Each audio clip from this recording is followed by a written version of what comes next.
So, those are some of the lessons I give you this evening on peace breaking. Criticize, blame, use punishment, use rewards, but if you really want to break peace on the planet and make life miserable for yourself, use Amtssprache. Amtssprache. That's a German phrase. I borrow it from the Nazi war criminal Adolf Eichmann at his trial for war crimes in Jerusalem. Eichmann was asked, was it difficult for you to send tens of thousands of people off to their death? Eichmann answered very honestly. He said, to tell you the truth, it was easy. Our language made it easy. Boy, that shocked his interviewer, and his interviewer said, what language? Eichmann said, my fellow Nazi officers and I, we had our own name for our language. We called it Amtssprache. Amt in German means office. Sprache means language. So it means bureaucratic language. It's a language in which you deny responsibility for your actions, in which you imply that you have no choice but to do what you're doing. Eichmann was asked for some examples of Amtssprache. He says, if you're asked why you sent these thousands of people off, you say, I had to. I hope you've banned those words in your church, have you? Had to?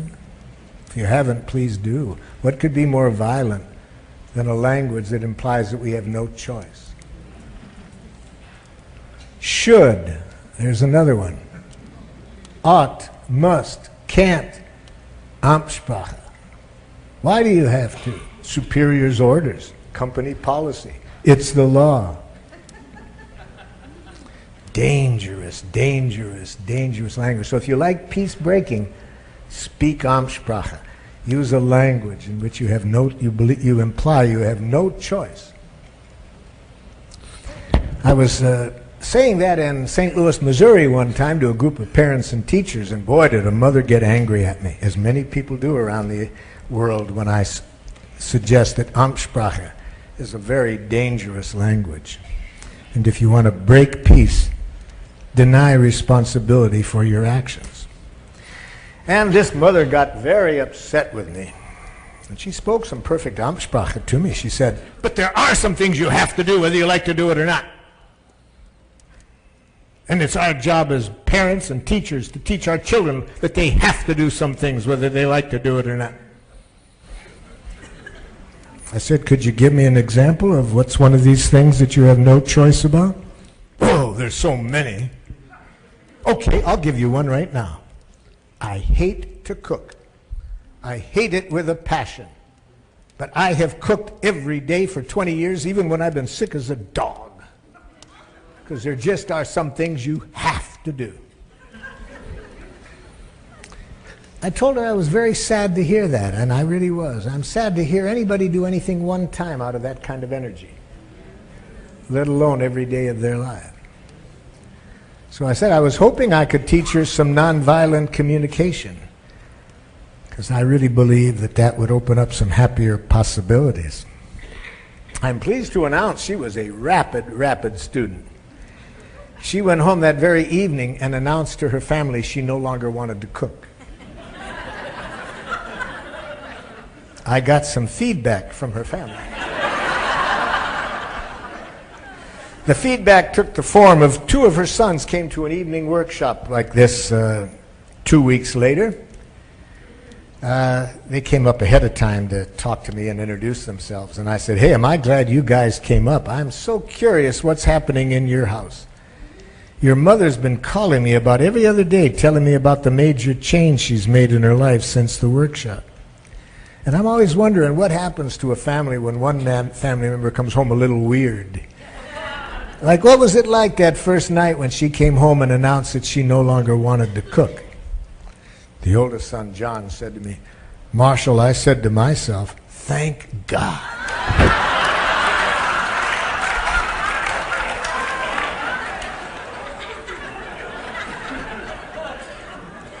I said, how did you come to that? He said, I said to myself, Now maybe she won't complain at every meal. So if you want to make life miserable for yourself and break peace within yourself, between yourself and family members, tell people what they have to do. Use the word should. That's the best advice I can give you at how to destroy peace in yourself and others. But of course I'm kidding, you know that. I know that you really wanted me to come tonight, not to tell you how to break peace.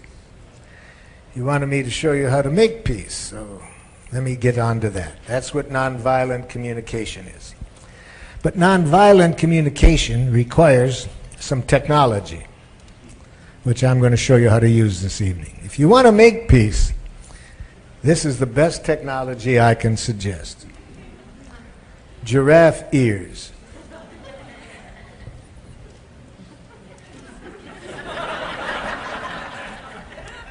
This is wonderful technology. Because with this technology, no matter what people say to you, no matter how they speak, you can hear no criticism. You can hear no blame. You can't hear the word no. You can't hear silence, because with these ears on, the other person cannot not communicate a language of life. With these ears, you connect with what's alive in people, no matter how they speak. You see? Let me show you what I mean. Those of you who have read my book, or those of you who will read it, you'll see in there, I was in a refugee camp in the Middle East, and I was being introduced by my interpreter. And while my interpreter announced that I was from the United States, I got a free diagnosis. Isn't that wonderful? A free diagnosis. You go to a psychiatrist to find out what's wrong with you, it'll cost you a lot of money. Right away, as soon as he heard that I was from the United States, I got a free diagnosis. Here's what he said. Murderer! Some other people in the group shared similar diagnoses of me. Another one said, child killer! Another one said, assassin! Boy, was I glad I had my giraffe ears on.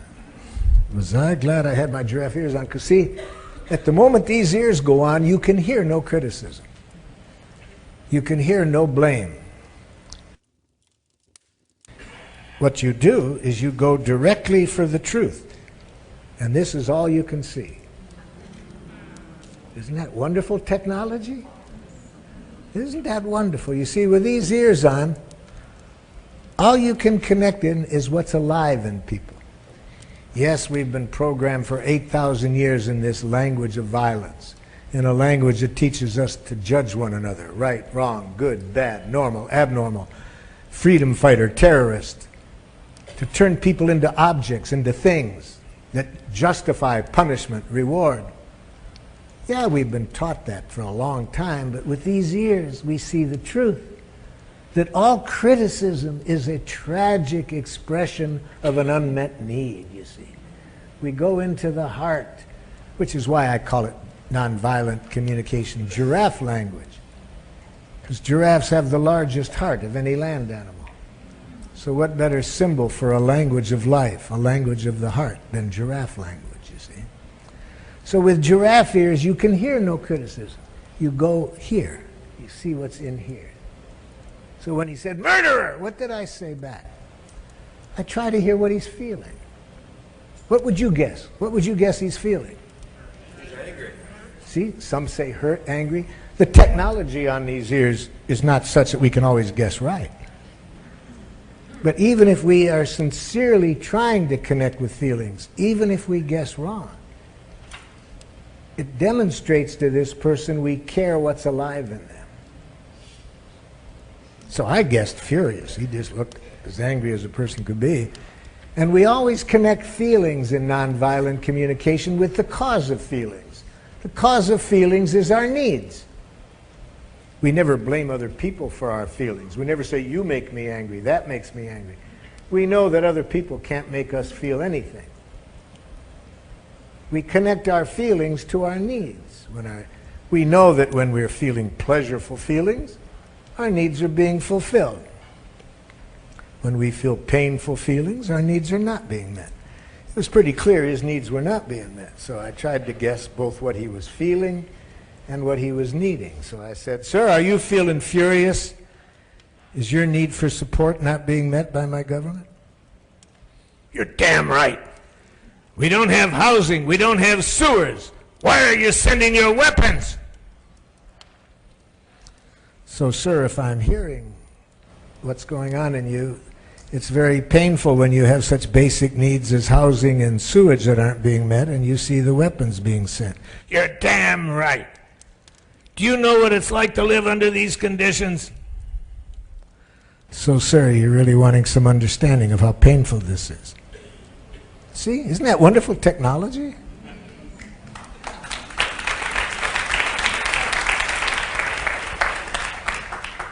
"20 minutes later, this guy invites me to a Ramadan dinner at his house. We now have a nonviolent communication school in that refugee camp, which incidentally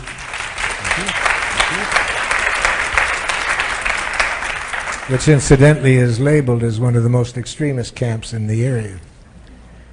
All the parents, all the teachers, all the students learn this peacemaking language, this language of life, of how to express what's alive in you, what you feel, what you need, not what you think is wrong with others. But being aware that the vast majority of the people on the planet, unfortunately, have been educated for 8,000 years in this language of violence, we have to know how to hear the human being behind the language, and that's why this technology is very central to our process.